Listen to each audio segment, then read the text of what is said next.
at an age where education cannot function without the technology. Yeah. Okay. 100%. We are too dependent on the data. I hate to say it, but it's true. If you want the data, because the data is associated with dollars, your technical person needs to be on your board, needs to be at that C-level table. Then that person needs to be there. Let me tell you why. A lot of times, I remember before, even before this incident, a lot of times it was because, is things compatible?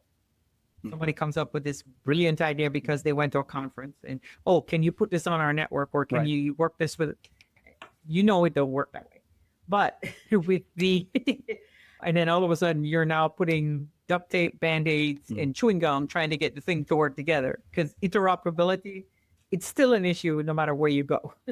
Right. But the one thing that I do find that is also important is that for school districts to get the data that they need at their fingertips, that technical person needs to be at the table, because it's no longer just a discussion about compatibility or interoperability. The whole idea is to be able to get to the data. Who has access to the data?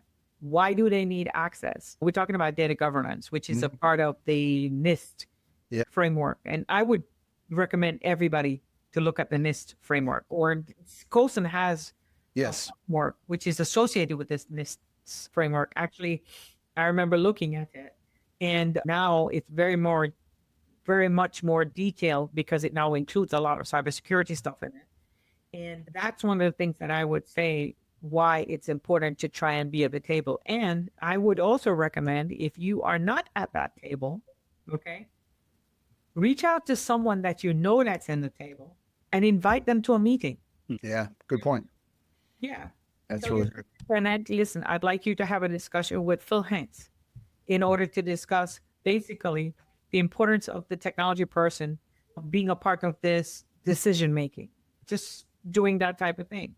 One of the things for me was, I always believed that communicating to the superintendent, school board, the business administrator, but also the teachers and the students,